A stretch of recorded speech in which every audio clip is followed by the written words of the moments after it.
GeM TV நேயர்களுக்கு அன்பு வணக்கங்களை கூறிக்கொண்டு வழக்கம் போல் விநாயகப் பெருமானை வணங்கி இன்றைய 12 ராசிகளுக்கான பலன்கள். இன்று 13/3/2025 மாசி மாதம் 29ஆம் தேதி குரோதி வருடம் அற்புதமான குருவாரம் வியாழக்கிழமை நல்ல நாள்.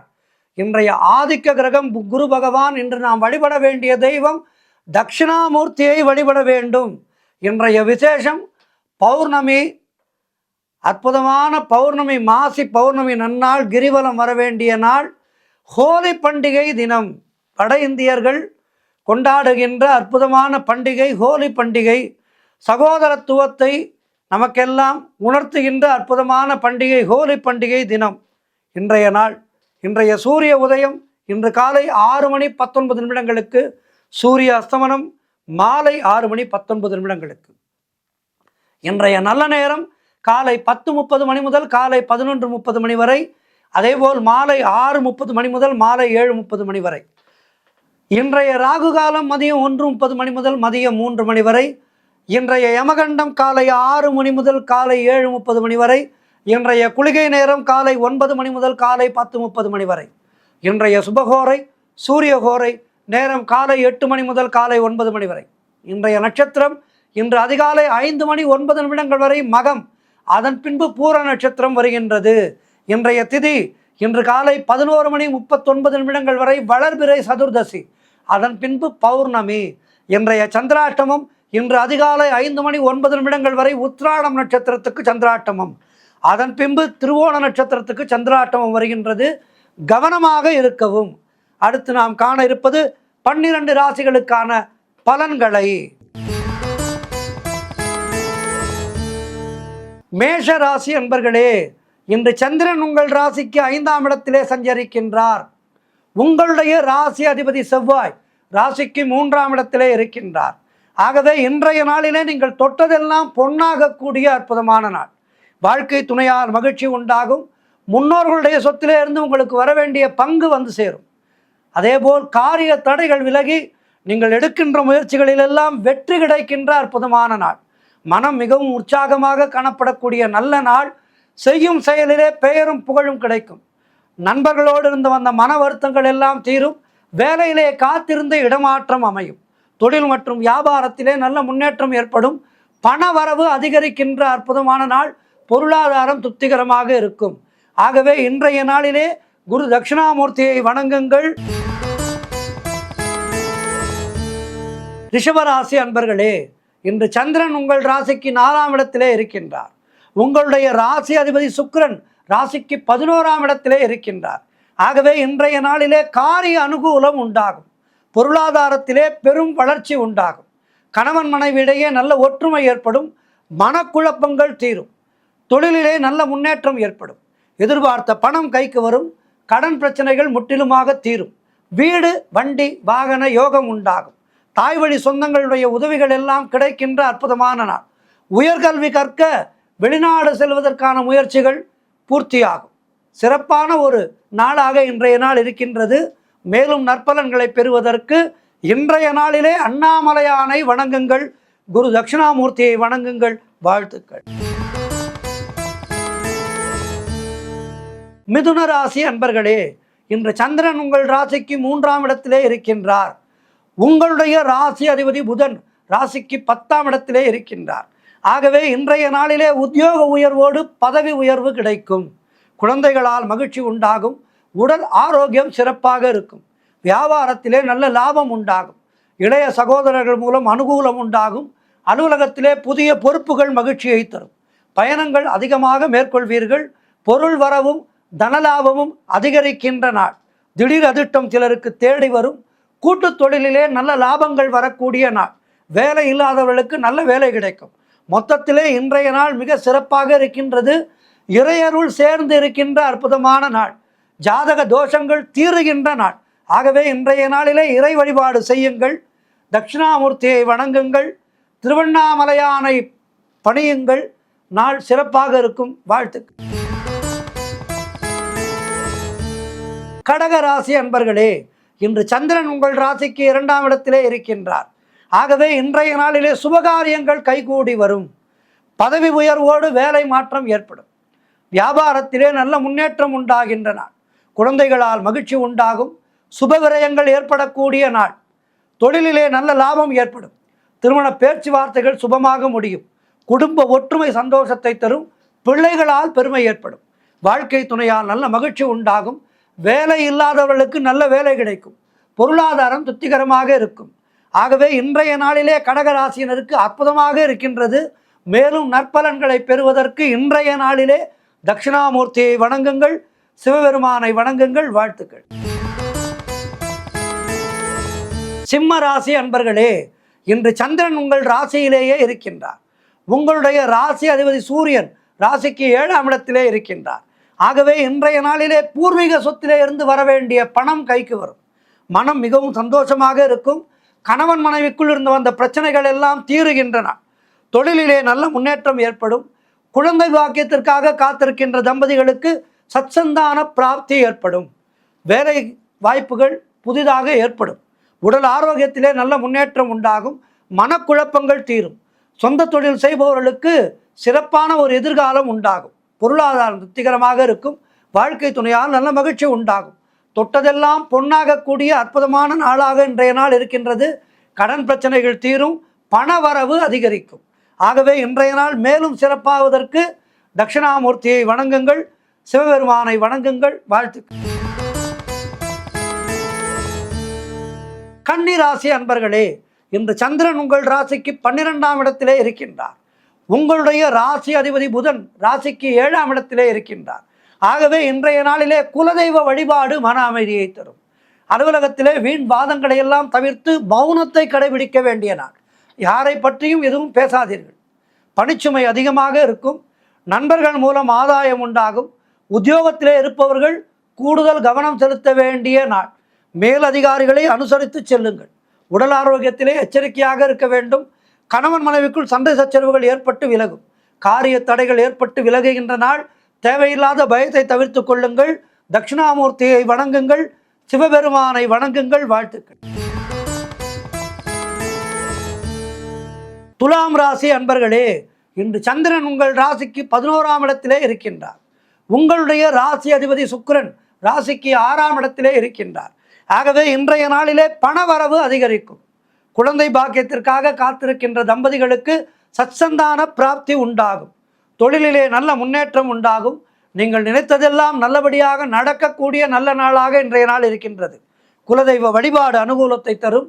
கணவன் மனைவியிடையே நல்ல ஒற்றுமை ஏற்படும். உத்தியோகத்திலே சம்பள உயர்வு, பதவி உயர்வு, இடமாற்றம் போன்றவை ஏற்படும். வீடு, வண்டி, வாகன யோகம் உண்டாகும். திருமண பேச்சுவார்த்தைகள் சுபமாக முடிகின்ற நாள். ஆக இன்றைய நாளிலே மிக சிறப்பாக இருக்கின்றது. ஆகவே தட்சிணாமூர்த்தியை வணங்குங்கள், சிவபெருமானை வணங்குங்கள். மேலும் நற்பலன்களை பெறுங்கள். வாழ்த்துக்கள். விருச்சிக ராசி அன்பர்களே, இன்று உங்கள் ராசிக்கு சந்திரன் 10ஆம் இடத்திலே இருக்கின்றார். அதேபோல் உங்களுடைய ராசி அதிபதி செவ்வாய் ராசிக்கு 8ஆம் இடத்திலே இருக்கின்றார். ஆகவே இன்றைய நாளிலே குடும்ப ஒற்றுமை சந்தோஷத்தை தரும். உழைப்புக்கு ஏற்ற ஊதியம் கிடைக்கும். எடுக்கின்ற முயற்சிகள் அனைத்தும் வெற்றியை பெறுகின்ற அற்புதமான நாள். அரசு சம்பந்தமான ஆதாயம் உண்டாகும். கடன் பிரச்சனைகள் முற்றிலுமாக தீரும். வேலை இல்லாதவர்களுக்கு நல்ல வேலை கிடைக்கும். மாணவர்கள் பெரும் சாதனை புரியக்கூடிய நாளாக இன்றைய நாள் இருக்கின்றது. எதிர்பார்த்த பணம் கைக்கு வரும். தொழிலிலே நல்ல முன்னேற்றம் உண்டாகும். குழந்தை பாக்கியத்திற்காக காத்திருக்கின்ற தம்பதிகளுக்கு நல்ல செய்தி கிடைக்கும். சத்சந்தான பிராப்தி உண்டாகும். பொருளாதாரத்திலே நல்ல வளர்ச்சி உண்டாகும். குடும்ப ஒற்றுமை இருக்கும்.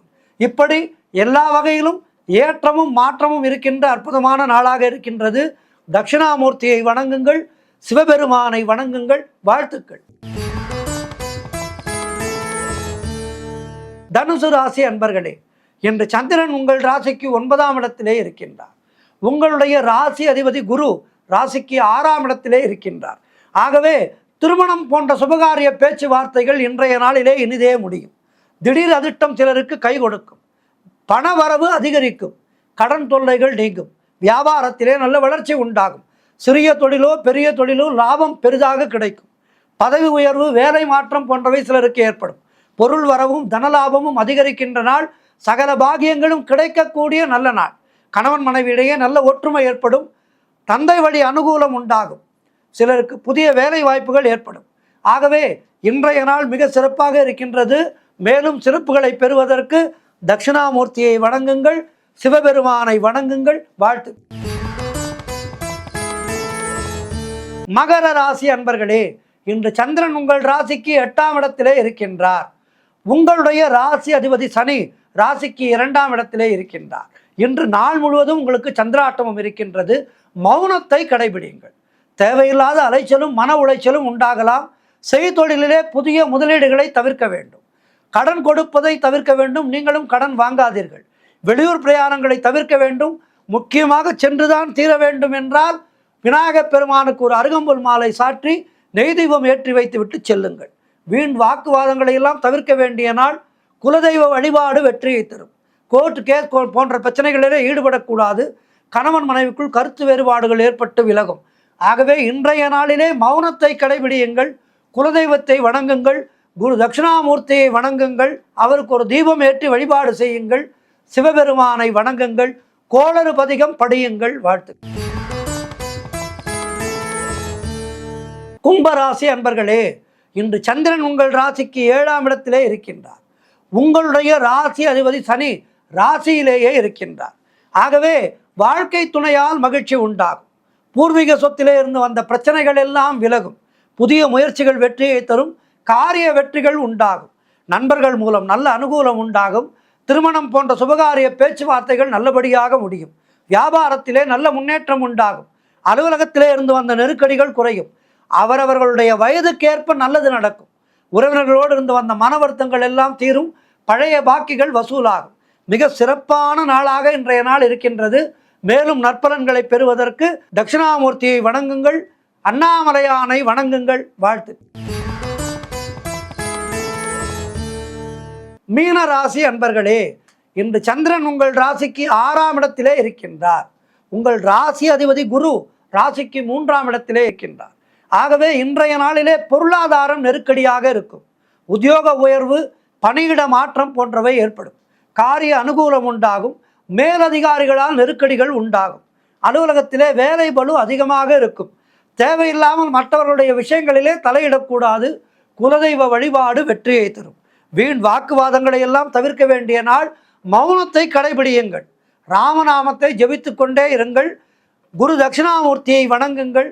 அவருக்கு ஒரு தீபம் ஏற்றி வழிபாடு செய்யுங்கள். அதேபோல் அண்ணாமலையானை வழிபடுங்கள். 12 ராசியினருமே இன்றைய நாளிலே சிவ வழிபாடு செய்ய வேண்டும். குரு தட்சிணாமூர்த்தியை வணங்க வேண்டும். இந்த இரண்டையும் செய்து வர 12 ராசிக்காரர்களுக்கும் இன்றைய நாள் சிறப்பானதாக இருக்கும். நல்லதே நடக்க பிரார்த்திக்கின்றேன். நன்றி, வணக்கம். இன்றைய ஆன்மீக தகவல். இன்றைக்கு ஒரு கதையின் மூலமாக ஆன்மீகத்தை சிந்திக்க இருக்கின்றோம். கதைகள் வாயிலாக குழந்தைகளுக்கு நல்லதை சொல்லிக் கொடுப்பது என்பது தொன்று தொட்டு இருக்கின்ற ஒரு வழக்கம். நம்முடைய காலங்களிலே, நான் சொல்வது ஒரு 50 வயதை கடந்தவர்களுடைய காலங்களிலே எல்லாம் பார்த்தீர்கள். நம்முடைய குழந்தை பருவத்திலே நமக்கெல்லாம் தாத்தா பாட்டிகள் நமக்கு கதை சொல்வார்கள். நல்ல நல்ல கதைகளாக, நீதி போதனை கதைகளாக சொல்வார்கள். எப்படி வாழ வேண்டும் என்றெல்லாம் நமக்கு சொல்லிக் கொடுத்தார்கள். அதேபோல் அப்போதெல்லாம் பள்ளிகளிலே இந்த தனியாக ஒரு வகுப்பு என்றே இருந்தது. நல்லவற்றை சொல்லிக் கொடுப்பதற்கான வகுப்பு, மாரல் சப்ஜெக்ட் என்றே இருந்தது. அவற்றிலே நல்ல நீதி கதைகள், புராண நிகழ்வுகள் இவற்றையெல்லாம் சொல்லி கொடுத்து, புராண பாத்திரங்களை பற்றியெல்லாம் சொல்லி அதில் இருக்கின்ற நல்லவைகளை நம்முடைய மனதிலே பதித்தார்கள். அதன் காரணமாக சந்ததிகள் சண்டை சச்சரவு இல்லாமல் இருந்தது. ஆனால் இன்றைக்கு இருக்கின்ற கல்வி உலகத்திலே இன்றைக்கு இருக்கின்ற கல்வியானது நல்லவற்றை சொல்லிக் கொடுக்கின்றதா என்று பார்த்தால் அது பெரிய கேள்விக்குறியாகத்தான் இருக்கின்றது. ஆகவே அப்படிப்பட்ட சூழ்நிலை மீண்டும் வர வேண்டும். பள்ளிகளிலே நல்ல நடத்தையை முதலிலே சொல்லிக் கொடுக்க வேண்டும். பள்ளிகளிலே குழந்தைகளும் குருவை போன்ற தெய்வம் இல்லை என்று குருவுக்கு மரியாதை கொடுக்க வேண்டும். பாடம் சொல்லி கொடுக்கின்ற ஆசிரியர்களும் அந்த ஆசிரியருக்குரிய நடத்தையோடு இருக்க வேண்டும். அவையெல்லாம் இருந்தால்தான் சமூகம் சிறப்பாக இருக்கும். இன்றைக்கு நாம் பார்க்க இருக்கின்ற கதை, ஒரு நாட்டிலே ஒரு மன்னன் இருந்தார். அந்த மன்னனுடைய காதிலே ஒரு நாள் ஒரு பூச்சி நுழைந்து விட்டது. ஒரு பூச்சி, பூரான் என்று சொல்வார்கள், செய்யான் பூரான் என்று. அது போன்ற ஒரு பூச்சியானது மன்னனுடைய காதிலே நுழைந்து விட்டது. மன்னனுடைய காதிலே நுழைந்து விட்ட அந்த பூச்சியை எடுக்க அரண்மனை வைத்தியர்கள் எல்லாம் படாத பாடுபட்டார்கள். ஆனால் அவர்களுடைய முயற்சி எதுவுமே பலிக்கவில்லை. மன்னனுடைய காதிலிருந்து அந்த பூச்சியை எடுக்க முடியாமல் தவித்தார்கள். என்ன செய்வது என்று தெரியவில்லை. மன்னன் வலியால் துடித்தான். ஆனால் எதுவும் செய்ய முடியவில்லை. மன்னன் ஆயிற்றே, அவனுக்கு எவ்வளவு வேலைகள் இருக்கும். ஆனால் அவனால் எதுவுமே செய்ய முடியவில்லை. அதிகாரிகள் தான் பார்த்து கொண்டார்கள், அமைச்சர்கள் தான் பார்த்து கொண்டார்கள். மன்னனால் எதுவும் செய்ய முடியவில்லை, வலியால் துடித்தான். மன்னனுடைய பிரச்சனையை தீர்த்து வைப்பவர்களுக்கு பிரம்மாண்டமான பரிசுகள் தரப்படும் என்று அறிவிக்கப்பட்டது. எங்கிருந்தெல்லாமோ வைத்தியர்கள் வந்தார்கள். மன்னனுடைய காதிலே இருக்கின்ற அந்த பூச்சியை எடுப்பதற்கு எத்தனையோ முயற்சி செய்தார்கள். யாராலுமே அந்த பூச்சியை வெளியே எடுக்க முடியவில்லை. மன்னனால் தூங்க முடியவில்லை. மிகவும் சிரமப்பட்டார். உணவு குறைந்து விட்டது. மன்னன் தன்னுடைய அழகையே இழந்து வந்தான். தொடர்ந்து தூக்கம் இல்லாமல் இருந்தால் ஒரு மனிதன் என்ன ஆவான்? ஒன்றுமே வேண்டாம், ஒரு 3 நாட்கள் தூங்காமல் இருந்து பாருங்களே. 3 நாட்கள் தூங்காமல் இருந்தாலே நம்முடைய முகமும் உடலும் சோர்ந்து போய்விடும். ஆனால் மன்னனுக்கோ பல நாளாக தூக்கம் போய்விட்டது. அதனால் உணவு குறைந்து விட்டது, பொலிவு இழந்து விட்டார். யாரானும் வரமாட்டார்களா மன்னனுடைய இந்த பிரச்சனையை தீர்ப்பதற்கு என்று நாட்டு மக்கள் அனைவருமே வேண்டத் தொடங்கினார்கள். நாட்டு மக்கள் அனைவரும் மன்னனுடைய பிரச்சனை தீர வேண்டும் என்று வேண்டிக் கொண்டார்கள். இந்த நேரத்திலே இமயமலையிலிருந்து ஒரு துறவி வந்தார். அவர் இந்த மன்னனுடைய விஷயத்தை கேள்விப்பட்டு அரண்மனைக்கு வந்தார். மன்னனுடைய காதலை நன்றாக பரிசோதித்தார். பரிசோதித்த அந்த முனிவர், இது மிகவும் அபூர்வ வகை பூச்சி, நம் பக்கத்து மூலிகைகளுக்கு இது கட்டுப்படாது. இங்கிருந்து 100 யோஜனை தூரத்திலே உள்ள காட்டிலே விளைகின்ற அபூர்வமான ஒரு மூலிகைக்குத்தான் இந்த பூச்சி கட்டுப்படும். இன்றே என்னுடைய சீடர்களை எல்லாம் அனுப்புகின்றேன். எப்படியும் 1 மாத காலத்திலே அவர்கள் திரும்பி வந்து விடுவார்கள். அதன்பின் உங்களுடைய பிரச்சனை முற்றிலுமாக தீர்ந்துவிடும், கவலைப்படாதீர்கள் என்று முனிவர் மன்னனிடம் சொன்னார். அவர் சொன்னபடி 3 வாரங்களிலே மூலிகையோடு சீடர்கள் வந்து சேர்ந்தார்கள். மறுநாள் காலை விடுவதற்கு முன்னால் பிரம்ம முகூர்த்த நேரத்திலே மன்னனுடைய காதிலே அந்த மூலிகை சாறு அரைத்து ஊற்றப்பட்டது. அடுத்த சில நொடிகளிலேயே செத்த பூச்சி வெளியிலே வந்து விழுந்தது. மன்னனிடம் அந்த பூச்சியை காட்டினார் துறவி. மன்னன் நிம்மதியாக தூங்கினான், நன்றாக சாப்பிட்டார். இப்படியே இருக்க பழைய பொலிவு திரும்பிவிட்டது. அவருக்கும், அதாவது மன்னரை இந்த பிரச்சனையிலிருந்து காப்பாற்றிய அந்த பூச்சியை வெளியே எடுத்த அந்த குருவிற்கும் அவருடைய சீடர்களுக்கும் மிகுந்த மரியாதைகளை செய்து அனுப்பி வைத்தான் மன்னன். அவர்கள் எல்லாவற்றையும் பெற்றுக்கொண்டு நாட்டு எல்லையை தாண்டியதும் சீடர்களிலே ஒருவன் கேட்டான், குருதேவா, அந்த அற்புதமான மூலிகையை பற்றி கொஞ்சம் சொல்லுங்களேன் என்றான். துறவி சிரித்தார். பூச்சி அத்தனை நாட்கள் எங்கே இருந்தது என்று நினைக்கின்றீர்கள்? மன்னனுடைய செவிக்குள். அதுதான் இல்லை. குருதேவர் கேட்கின்றார் சீடர்களிடம், அந்த பூச்சி எங்கே இருந்தது என்று. சீடர்களும் பதிலளிக்கின்றார்கள், மன்னனுடைய காதிலே இருந்தது என்று. குரு சொல்கின்றார் சிரித்து கொண்டே, அதுதான் இல்லை. மன்னனுடைய காதுக்குள்ளே பூச்சி போனது உண்மையாக இருந்திருக்கலாம். ஆனால் சிறிது நேரத்திலேயே அது செத்திருக்கும், இல்லை உடனே வெளியே வந்திருக்கும். அந்த சிறிது நேரத்திலே அது மன்னனுடைய செவிகளுக்குள் ஒரு விதமான குறுகுறுப்பு உணர்வை ஏற்படுத்தி அதனை மூளைக்கு சென்று பதிய வைத்து விட்டது. அந்த குறுகுறுப்பு எண்ணமானது மன்னனுடைய மனதிலே ஆழமாக பதிந்து விட்டது. அதன் காரணமாக மன்னன் இந்த பூச்சியினால் நாம் அவதிப்படுகின்றோம் என்பதை தன்னுடைய மூளையிலே பதித்து கொண்டு விட்டான். அந்த பூச்சி காதுக்குள் உயிரோடு இருப்பதாகவே மன்னன் கற்பனையாக நினைத்து கொண்டிருந்தான். இப்போதெல்லாம் சொல்கின்றார்களே சைக்கலாஜிக்கல் என்று, அதுபோல் குருதேவா அதனை சொல்லியே மன்னனை குணப்படுத்தி இருக்கலாமே என்று. அதற்கு குருதேவர் சொல்கின்றார், மனோவியாதியை எளிதாக குணப்படுத்திவிட முடியாது, பிரச்சனை தீவிரமானது என மன்னன் நினைத்து கொண்டிருக்கின்றான். அவனை அந்த மனதோடையே விட்டுவிட்டு பிரச்சனை தீர்ந்து விட்டதாக காட்டினால்தான் மன்னன் ஆசுவாசப்படுவான். அதனால்தான் நானும் சிகிச்சை தீவிரமானது என்று சொல்லி அங்கேயே தங்கியிருந்தேன். தொலைதூரத்திலிருந்தே மூலிகை வர வேண்டும் என்று பொய் சொன்னேன். பொய்தான் என்றாலும் இது மன்னனுக்கு நன்மை செல்கின்ற பொய்.